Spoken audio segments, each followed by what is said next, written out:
ఇచ్చినందుకు చాలా సంతోషం అవుతుంది. ఉదయ్ చాలా సార్లు నన్ను పిలిచిండ్రు పాస్టర్ గారు రమ్మని. కానీ నేను బిజీ షెడ్యూల్ వల్ల నేను రాలేకపోయినాను. మరి నేను నా ప్రొఫెషనల్ నేను అడ్వకేట్, క్రిమినల్ అడ్వకేట్ నేను. మరి దేవుడు నన్ను ఆయన సేవకి ఎంచుకుంటూ మరి నేను మినిస్ట్రీ ఓన్లీ చిల్డ్రన్ మినిస్ట్రీ చేస్తాను నేను. మరి అది కూడా చిల్డ్రన్ మినిస్ట్రీ నేను ఎక్కడ చేస్తానంటే చెంచూస్, లంబాడీస్, వడ్డరా, ఎక్కడైతే దేవుని సువార్త ప్రకటింపబడదో అక్కడికి వెళ్ళి నేను సువార్త చెప్తా వాళ్ళకి. మరి అదెంతో గొప్ప భాగ్యం. ఎన్నిక లేని నన్ను దేవుడు ఆయన సేవకై పిలుచుకొని మరి ఆ మారుమూల గ్రామాలలో దేవుడు సేవ జరిగించుచున్నాడు. మరి సేవ అన్నిటికైనా చాలా కష్టం. సేవ అంటే మనము చాలా ఈజీ, ఏ పాస్టర్ కదా, ఏముంది సేవ కదా అనుకుంటాం. కానీ అన్నిటికన్నా కష్టమైనది సేవ, దేవుని సేవ అన్నిటికైనా కష్టమైనది. అసలు ఎన్నో బాధలు, కష్టాలు, నష్టాలు ప్రతి ఒక్కటి చూస్తాం మనం సేవల. కానీ ఎంత చూసినా కానీ అందులో సంతోషము, సమాధానము, నెమ్మది, ప్రేమ అన్నీ ఉంటాయి. మరి ఇయర్లో అసలు మినిస్ట్రీకి పోతానా, ఇంత ఎండలు ఉన్నాయి దేవా, నేను పోలేనేమో అనేసి చాలాసార్లు అనుకున్నాను. మొన్న రీసెంట్గా పెద్ద గుట్ట ఎక్కాలి పోవాలంటే చెంచోళ్ళ దగ్గరికి పోయినాము. కొంచెం గుట్ట ఎక్కగానే బ్రీతింగ్ ప్రాబ్లం వచ్చింది. 2 o'clock ఎండకి ఎక్కలేకపోతున్నాము. అయ్యో దేవా, పిల్లలందరూ పైన వెయిట్ చేస్తుండ్రు. ఎట్లా దేవా మరి ఎక్కాలనా వద్దా, దిగాలనా వద్దా ఆలోచించి ఏదేమన్నా సరే దేవా పైకి పోతాం, ఏదైనా సరే అనేసి పోయినాము. పోయే లోపట అది రేకులు. అసలు ఒక 10 నిమిషాలు కూడా ఉండమా అనుకున్నాము. కానీ 2 hours అక్కడ మరి సువార్త ప్రకటించేసి వచ్చినాము. మరి ఈ కాలంలో అంటే మనము చాలా సేవ చేయాలంటే ఎంత కష్టం అనంటే మనల్ని బయట రాణిస్తలేరు సేవ చేయనీకి. చాలా ఆబ్జెక్షన్స్ ఎక్కడ పోయినా కానీ, ఏందమ్మా ఎందుకు వచ్చిండ్రమ్మా అని అడుగుతుండ్రు. మరి అప్పుడు ఏం చెప్పాలి మనము? ఎందుకు వచ్చినావమ్మా అంటే దేవుని సేవ చేయనీకి వచ్చినామంటే తన్నెలో కొడుతుండ్రు. ఫస్ట్ బయటికి పోండి ఊర్లో నుంచి అని అంటారు. ఊర్లలోకి రానిస్తలేరు. ఊర్లలో ఇప్పుడు ఏం చేసినానంటే ఊర్లలో గ్రామ పంచాయతీ ఉంటుంది. గ్రామ పంచాయతీలో ఆయన ఉంటారు, సెక్రటరీ ఉంటారు. ఇక్కడ సువార్త ప్రకటింపబడదు, క్రిస్టియన్స్ రాకూడదు ఆయన ఒక్కసారి తీర్మానం చేసినప్పుడు మనము ఆ ఊర్లలోకి వెళ్ళనికి లేదు. మరి దేవుడు మనకి ఎంత గొప్ప భాగ్యం ఇచ్చిండు. మనం ఇక్కడ కూర్చొని దేవుని వాక్యం వింటున్నాము. మళ్ళీ ఊర్లల్లో ఆ పరిస్థితి లేదమ్మా. ఊర్లల్లో ఉన్న క్రిస్టియన్స్కి కూడా వాళ్ళు ఓపెన్గా ప్రేయర్ చేసుకోనికి, ఓపెన్గా ప్రార్థన చేసుకోనికి, వాళ్ళంతలా వాళ్ళు కూడిక చేసుకోనికి కూడా లేదు. మరి అటువంటి క్రైస్తవుల దగ్గరికి అంటే ఆ చిన్న సంఘంని లేకుంటే ఆ చిన్న కూడికని మనము ఎంతమంది బలపరచాలని అనుకుంటున్నాము? వాళ్ళ గురించి ప్రార్థన చేస్తున్నామా? మరి ఇక్కడ ఈ సంఘాలలో అంటే మన సిటీ సంఘాలలో చూస్తే మనకే యూనిటీ లేదు. అసలు మనకే యూనిటీ లేదు. ఎంతో కొట్లాడుకుంటాం. వాళ్ళు ఇట్లా, ఇంట్లోనే 2 groups ఉంటాయి. వాళ్ళు ఇట్లా, వీళ్ళట్లా, ఇది అదనేది ఇదే కొట్లాడుతున్నాం. మరి చాలామంది అనుకుంటాము, నాకు పిలుపు రాలేదు, దేవుని పిలుపు అంటే సేవ చేయడానికి నాకు కమిట్మెంట్ లేదని. కానీ ఈరోజు చెప్తున్నాను, ప్రతి ఒక్కరిని దేవుడుకి తలాంతులు ఇచ్చిండు.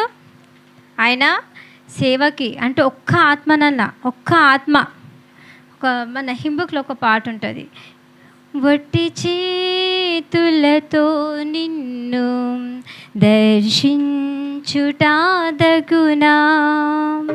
ఒక ఆత్మనైనా తేకా సిగ్గుపడి పోదునా, వట్టి చేతులతో నిన్ను దర్శించుటాదగునా. మరి మనం ఇక్కడ ఇంతమంది ఉన్నాం కదా, ఒక్కసారి మన హార్ట్ మీద చేసుకొని మనము నిజమైన క్రైస్తవులము. ఇప్పుడు మనం ఇంతమంది ప్రార్థన చేసినప్పుడు, దేవా మా కొరకై సిలువలో మరణించి తిరిగి లేచిన గొప్ప దేవా అని మనము ఆయన తలంతులను ఆయన మనకేమైతే చేసిండో దాన్ని మనం కృతజ్ఞతగా దేవునికి ప్రార్థన చేసినాము. మరి ఇంత కృతజ్ఞత మనం కలిగి ఉన్నప్పుడు మరి దేవుని కోసం మనం ఏం చేస్తున్నాం? ఒక్క ఆత్మ దేవుడు ఏమడుగుతుండు? ఒక్క ఆత్మ ఒక్కనన్నా నా కోసం నువ్వు రక్షించినవా? నా కొరకు నువ్వు సువార్త ప్రకటించినవా? లేకుంటే నేను నిజమైన దేవుడను, నీ కొరకు నా కొరకు సిలువలో మరణించి తిరిగి లేచిన గొప్ప దేవుడు అని ఎంతమంది సువార్త ప్రకటించిండ్రు? ఇక్కడ ఎంతమంది ఆత్మలను రక్షించిండ్రు? ఒక్క ఆత్మ. హల్లెలూయా, దేవునికి స్తోత్రము. చేతులెత్తిన బిడ్డలందరికీ స్తోత్రములు. మరి నా ఒక చిన్న సాక్ష్యం చెప్తా. నేను చిన్న బిడ్డలు తక్కువ ఉన్నారు కాబట్టి నేను ప్రిపేర్ కాలేదు. నేను చిన్న బిడ్డలే వస్తారు అనుకున్నాను, కానీ మరి దేవునికి స్తోత్రం అందరు పెద్దవాళ్ళు ఉన్నారు. మరి 2020లోనే నేను చిన్నగా ఉండే స్కూల్ ఉన్నప్పుడే దేవుడు నిన్ను మనుషులను పట్టు జారులనుగా చేతునని చెప్పిండు. మా తాత దగ్గరికి తీసుకుపోయి చూపించినాను. పప్ప నాకు ఈ వాగ్దానం వచ్చిందని. అయితే మా తాత ఏం చెప్పిండు, నువ్వు పెద్దగా అయినాక మంచికి సువార్త ప్రకటిస్తావు బిడ్డ అది అని చెప్పిండు. ఎవరు చేస్తారు అది అనేసి అప్పుడు చాలా లేదు పప్ప నేను నాకు అప్పటి నుంచి కూడా అడ్వకేట్ కావాలని చాలా ఇష్టం ఉండే. నేను అదే అయితే అనేసి చాలా జిద్దుతో చదువుకున్నాను. తర్వాత మా మమ్మీ మా డాడీని చేసిండ్రే, వద్దు అది గర్ల్స్కి సూట్ కాదు, నువ్వు బీఎడ్ చేయి, ఎల్ఎల్బి వద్దు బీఎడ్ చేయి అనేసి టీచర్ జాబ్ చేసిండ్రు. గవర్నమెంట్ జాబ్ వచ్చింది. గవర్నమెంట్ జాబ్ వచ్చిన జస్ట్ ఒక 2-3 డేస్కే మా మమ్మీ చనిపోయింది. మా మమ్మీ చనిపోయినందుకు నేను అక్కడికే జాబ్లో జాయిన్ అయినా, కానీ నేను డ్రాప్ అయిపోయి మళ్ళీ నాకు బాధ్యతలు ఉండే. మా తమ్ముడు మా చెల్లె చదువుకుంటుండ్రు అప్పటికి. అయ్యో వాళ్ళని చదివించాలి కదా ఇట్లా అనేసి డ్రాప్ అయిపోయినాక మళ్ళీ అనుకున్నాను, మళ్ళీ ఏం చేద్దామని అనుకున్నాను. మళ్ళీ అప్పుడు ఎల్ఎల్బి చేసినాను. ఎల్ఎల్బి చేసినాక 2007లో నేను చిల్డ్రన్ మినిస్ట్రీ స్టార్ట్ చేసింది. 2007లోనే నేను కాలేజ్లో ఉన్నప్పుడే మినిస్ట్రీకి పోతుండే. అయితే మనం మన తలంపులు ఎన్నో విధాలు ఉంటాయి. ఇక్కడ పోవాలి, ఇది చేయాలి, అది చేయాలి, ఏది చేయాలి అని ఎన్ని అనుకున్నా కానీ దేవుని ప్రణాళికనే మనకు స్థిరపరచబడుతుంది. నేను ఎన్నో అటుపోయి ఇటు చేసి ఎటు కూడా దేవుడు నన్ను తీసుకోపోలేదు. ఆయన సువార్తకి నడు అనేసి తీసుకోపోయాడు. మళ్ళీ నేను దేవుని దగ్గర ఇంకొకటి అడిగిన, దేవా నేను సువార్తకు పోతా, కానీ నేను ఎవ్వరిని ఒక 1 రూపీ కూడా అడగా, నాకు నువ్వు అన్నీ ఇవ్వాలి, నేను పోతా సువార్తకు పోవాలంటే అంత ఈజీ కాదమ్మా. దానికి మనకు పోనీకి ట్రావెలింగ్కి ఖర్చు కావాలి, పిల్లలకి గిఫ్ట్స్ ఇనికి కావాలి, వాళ్ళకి ఫుడ్ పెట్టడానికి కావాలి. ఇన్ని ఖర్చులు ఎట్లా దేవా, మరి ఎట్లా పోవాలి, నేను ఎట్లా రావాలి అనేసి అనుకున్నప్పుడు లేదు, నేను ఒక దినము మన క్రైస్తవ సహోదరుని దగ్గర పోయి మేము ఇట్లా మినిస్ట్రీకి వెళ్తున్నాము, ఏమైనా స్పాన్సర్ చేశారా అంటే నవ్వేమన్నాడు, ఇదంతా కామన్ మన క్రిస్టియన్స్కి అని అన్నాడు. అసలు ఆ రోజైతే చాలా హర్ట్ అయినా నేను. ఏంది ఎంత మాట అనేసిండు. అది అంటే క్రైస్తవులు అడుకుంటోలా, లేకుంటే క్రైస్తవులు ఏంది అంత పెద్ద, ఆయన కూడా క్రైస్తవుడే కదా, నువ్వు కూడా క్రిస్టియనే కదా, యాజ్ ఏ క్రిస్టియన్గా నువ్వు ఆ మాట ఎట్లా అంటావని నేను అడిగినాక మళ్ళీ ఒక బ్రాహ్మణ్ని అడిగినాం. ఏమన్నా మా ఇంటి పక్కకే ఉంటారు బ్రాహ్మణ్స్. మేము ఇట్లా చిల్డ్రన్ మినిస్ట్రీకి వెళ్తున్నాం, ఏమన్నా స్పాన్సర్ చేస్తారా అని అంటే వాళ్ళు స్పాన్సర్ చేసిండ్రు. వాళ్ళు ఒక 25 kgs బియ్యం ఇచ్చిండ్రు, 5 kgs పప్పు ఇచ్చిండ్రు. అంటే చెప్తున్నాను, మన క్రైస్తవులు ఇప్పుడు ఎవరైనా దూర ప్రాంతంకి సేవ చేస్తున్నాము అంటే మనోళ్ళే నవ్వుతారు ఫస్ట్. అబ్బా ఎన్ని ఫండ్స్ వస్తున్నాయో, ఏమొస్తున్నాయో, ఫండ్స్ దూరం మాట, కానీ సపోర్ట్ అయితే చెయ్యరు. నేను విమర్శిస్తలేను, జరిగిన ఫ్యాక్ట్ చెప్తున్నాను, ఎవరిని విమర్శిస్తలేను. అప్పుడు ఆ సమయంలో నేను దేవుని దగ్గర బాగా మొరపెట్టిన, దేవా నేనైతే ఎవరిని ఒక 1 రూపీ అడగను, నువ్వు ఇస్తేనే నేను పోతా అని చెప్పినాను. పోయినప్పుడు నేను ఇక లా ప్రాక్టీస్ అప్పుడే స్టార్ట్ చేసినాను, ఇంకా లా ప్రాక్టీస్ చేయటం. మరి దేవుని దయ వల్ల ఈరోజు నేను ఒక 2-3 lakhs పెట్టుకొని నేను ఈ ఇయర్ అంతా సంపాదించిందంతా మళ్ళీ దేవుని సేవలో ఒక 3 లక్షలన్నా పెట్టుకొని నేను దాదాపు ఇయర్లీ ఒక 10,000 చిల్డ్రన్ని రీచ్ అవుతాను నేను. 10,000 మొత్తం మారుమూల గ్రామాలు, తెలంగాణ అండ్ ఆంధ్ర,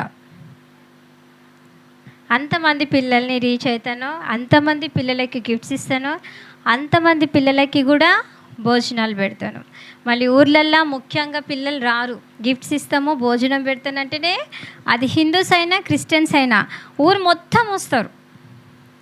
ఊరు మొత్తము పిల్లలందరూ వస్తారు. ఊర్లో ఉన్న పిల్లల్ని గిఫ్ట్స్ ఇస్తున్నాము అంటే ఊర్లో ఉన్న పిల్లలందరూ కొడతారు. మరి ఇన్ని నేను 2007 నుంచి ఇప్పటిదాకా నేను సేవ చేస్తున్నాను కాబట్టి నాకు ఎక్కడ కూడా ఒక్క ఆటంకం కూడా నాకు దేవుడు కలిగించలేదు. ఎక్కడ కూడా నాకు ఆబ్జెక్షన్ చేయలేదు ఎవ్వరు. నేను ఏదైనా గ్రామంకి పోయినప్పుడు నేను సువార్త చెప్పేటప్పుడు బీజేపీ వాళ్ళు అట్లా ఎదురుగానే కూర్చుంటారు. ఎన్నో ప్లేసెస్లలో వచ్చి కూర్చుంటారు వాళ్ళు. చెప్పమ్మా చెప్పు, మేము చూస్తామని. నేను చాలా వాళ్ళని ప్రేమగా రండన్నా కూర్చోండి అనేసి వాళ్ళని ప్రేమగా పిలిపించి కూర్చోబెట్టి మరి వాళ్ళకి మన దేవుని ప్రేమ వాళ్ళకు చెప్పాలి. అంతేనే, వాళ్ళకి ఏం చెప్పొద్దు. దేవుని ప్రేమ మన దేవుని ప్రేమ వాళ్ళకి చెప్పాలి. మళ్ళీ దేవుని ప్రేమ దేవుని ప్రేమ మనం ఇప్పుడు ఒక చిన్న క్వశ్చన్ అడుగుతా, దేవుని ప్రేమ వాళ్ళకు మనం ఎట్లా చెప్పగలుగుతాము?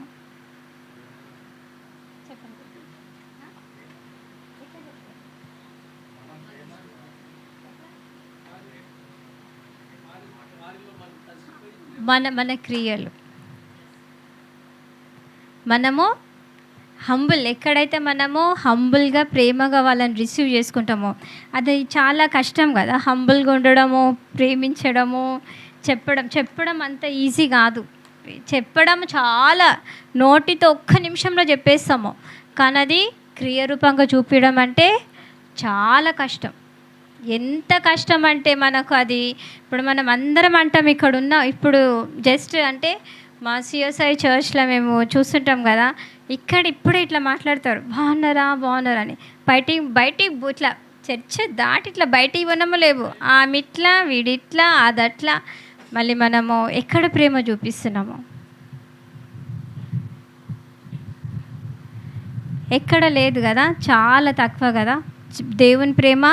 మనము అంటే నేను నేర్చుకుంది ఏంటంటే దేవుని ప్రేమ వాళ్ళు అక్కడ ఇక్కడ మనం వాక్యం చెప్పినంత మాత్రాన వాళ్ళు మారరు, మనల్ని చూస్తారు.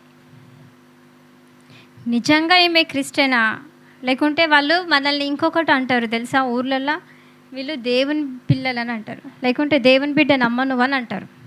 మరి ఎంత గొప్ప మాట తెలుసా అది, దేవుని బిడ్డనని అంటే వాళ్ళ నోటి నుంచి మనల్ని ఒప్పుకుంటుండ్రు మనం దేవుని బిడ్డ అని. మరి మనం దేవుని బిడ్డలాగా ఉన్నామా? నిజంగా ఉన్నామా మనం దేవుని బిడ్డలాగా?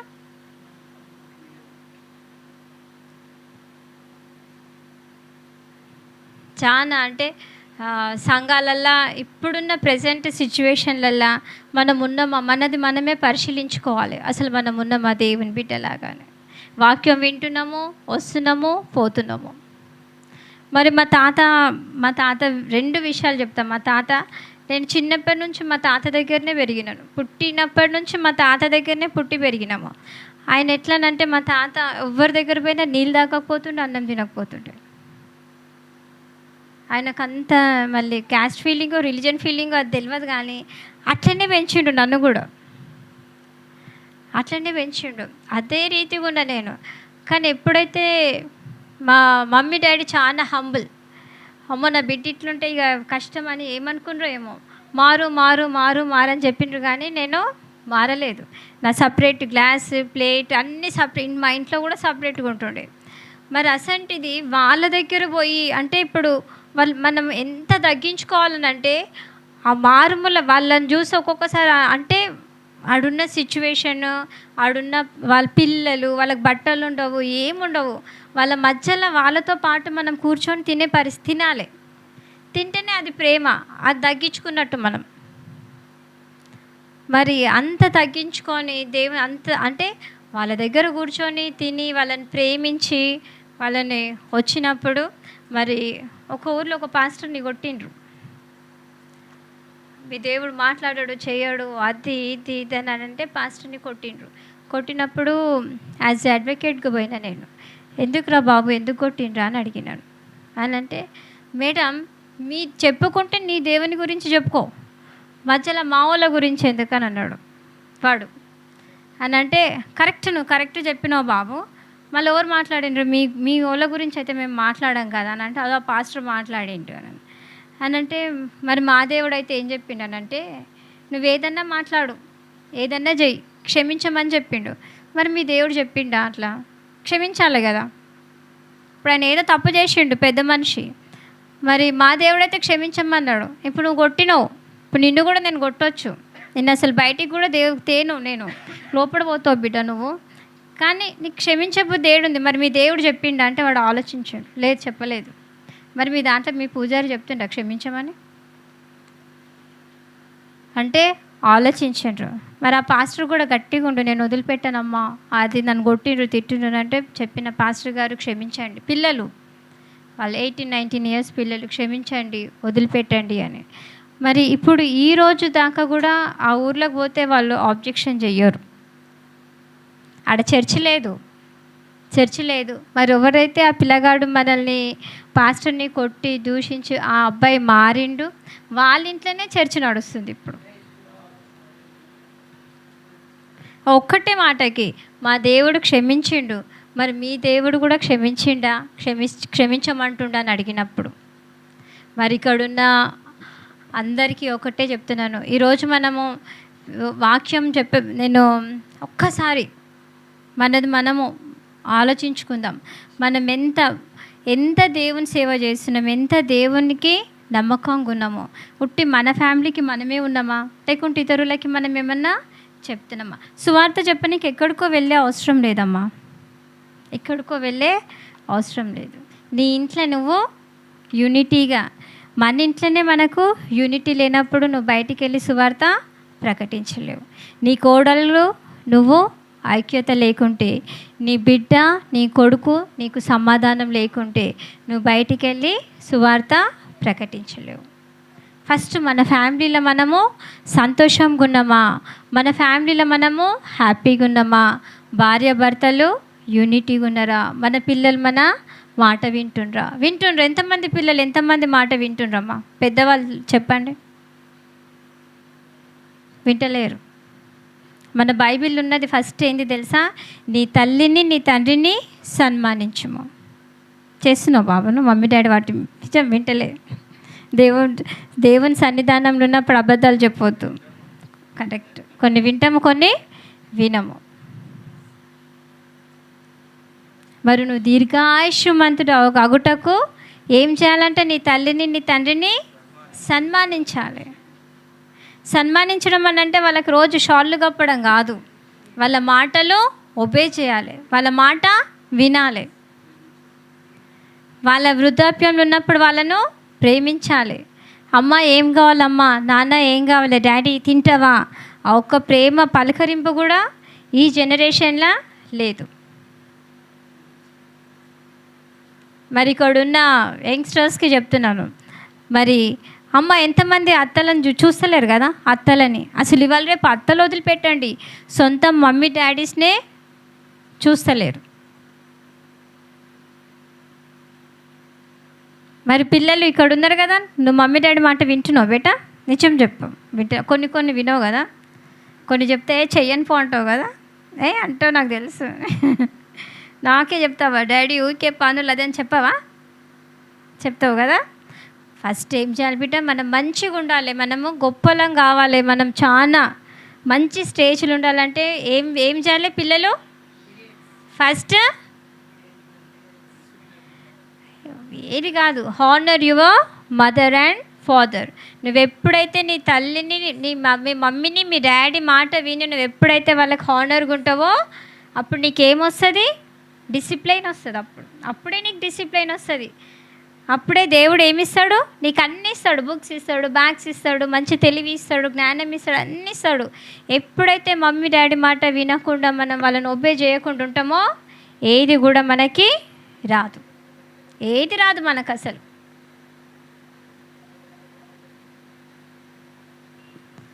మరి పెద్దవాళ్ళకు కూడా చెప్తున్నాను, దయచేసి ఇక్కడున్న పెద్దవాళ్ళను చిన్నవాళ్ళు కూడా గౌరవించి ప్రేమించి, మళ్ళీ మనం తల్లిదండ్రులాగా వాళ్ళని ఇక్కడున్న యూత్ని కూడా చూస్తే మంచిగా అనిపించింది, నాకు మంచిగా కొడుతుండ్రది.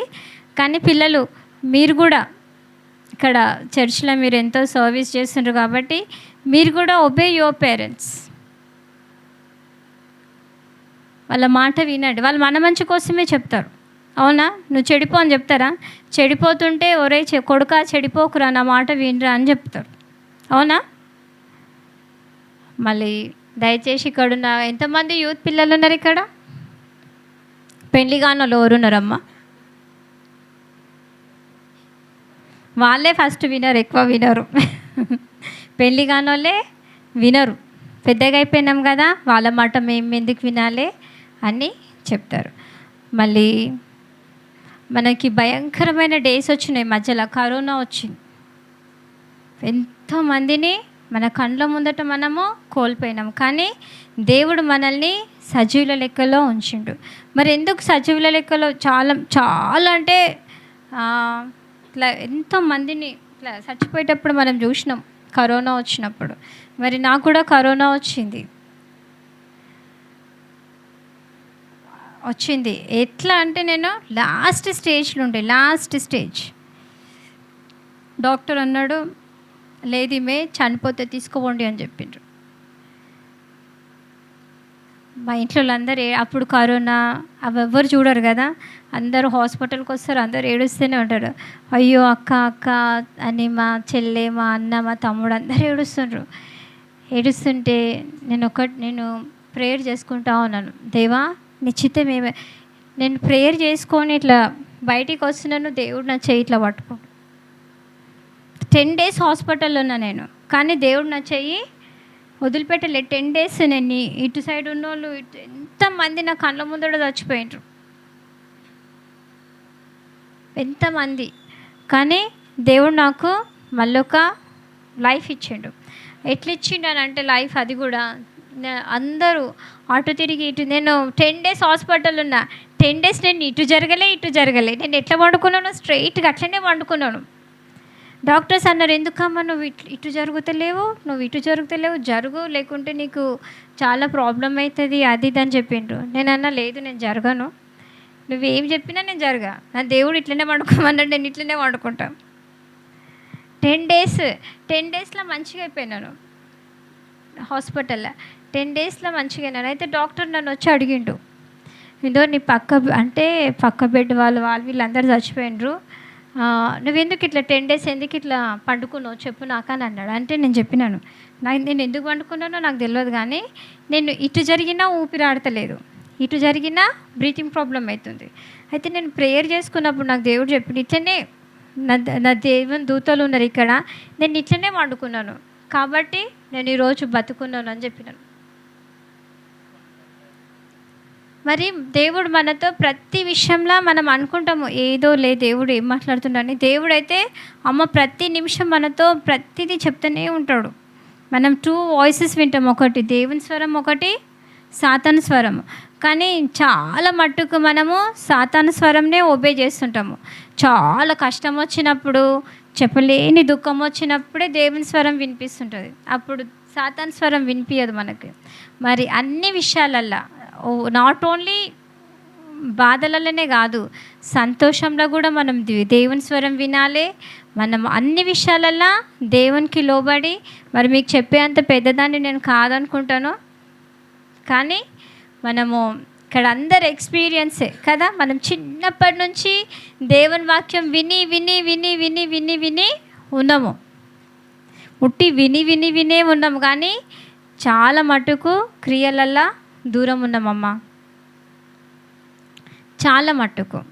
మరి దేవుడు ప్రతి ఒక్కరిని రోజు ఇవాళ ప్రశ్నిస్తుండు, దేవుడు వాళ్ళందరిని అడుగుతుండు, నా కోసం మీరేం చేసి, నీ కోసం నేను ఎన్నో చేసిన, సో మెనీ థింగ్స్ నేను ఎన్నో చేసిన, కానీ నా కొరకు మీరేం చేస్తుండ్రు, ఏం చేసిండ్రు, ఏమీ చేస్తున్నారు.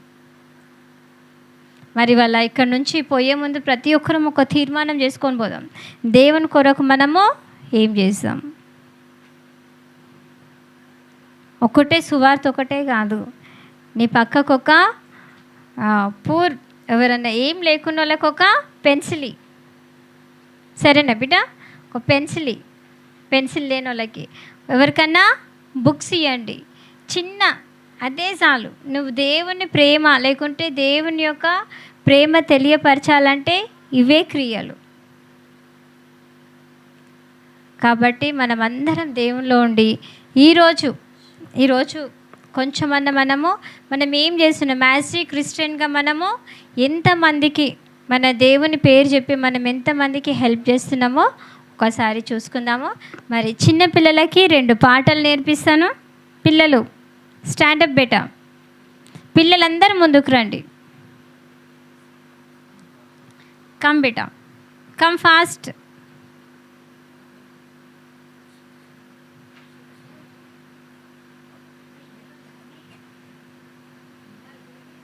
बजाओ रे ताली बजाओ, ताली बजाओ, ताली बजाओ रे, बोलो ताली बजाओ, ताली बजाओ, ताली बजाओ रे, ताली बजाओ, ताली बजाओ, ताली बजाओ रे। यीशु मेरे लिए जीवन दिया रे, यीशु मेरे लिए जीवन दिया रे. నేర్చుకుంటారా? బాగుందా?